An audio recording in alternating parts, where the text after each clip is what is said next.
Hello guys, আজকের এক বিরল প্রজাতির একজনকে খুঁজে পাওয়া গেছে।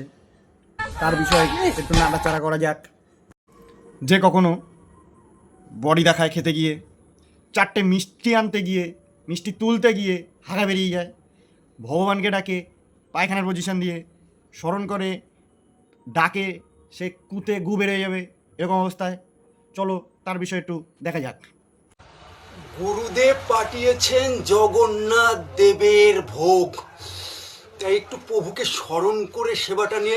প্রভুকে স্মরণ করা হচ্ছে নাকি পায়খানা আটকে গেছে বলে সেটা ক্লিয়ার করা হচ্ছে?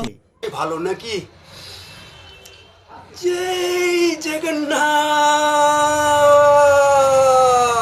পায়খানা পেলেও তো মনে হয় অত জোরে পোতা দেয় না, অত জোরে এ দিচ্ছে।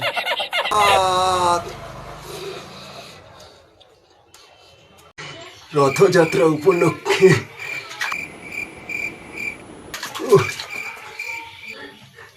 জয় শ্রীরাম।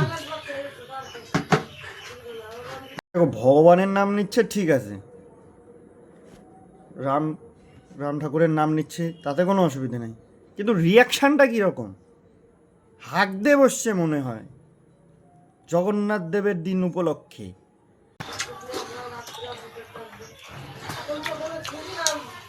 এটা কি খাচ্ছে না কি করছে ও? 19 দিন বাদে সিজারে রামের 19 দিন বাদে কিসের? ওটা কি বললি তুই?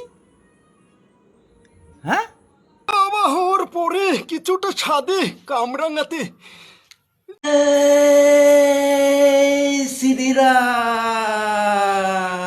দাদা বলছি কি, আপনার এক্সপ্রেশন দেখলে শ্রীরাম নিজেই ভয় পাবে, বলবে এ আবার কি জিনিস তৈরি করলাম। বন্দে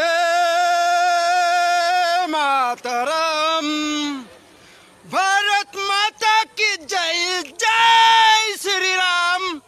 15ই আগস্টে সারাদিন লাইনে দাঁড়ানোর পরে যখন একটু টিফিন পায়, তখন দেশভক্তি জেগে জেগে ওঠে। শ্রীরামের ভোগে জয় শ্রীরাম। একটু ভালোভাবে খাও দাদা, দেখে তো খাবার দিয়ে ভক্তি উঠে যাচ্ছে। ভারত মাতা কি জয়, জয় শ্রীরাম।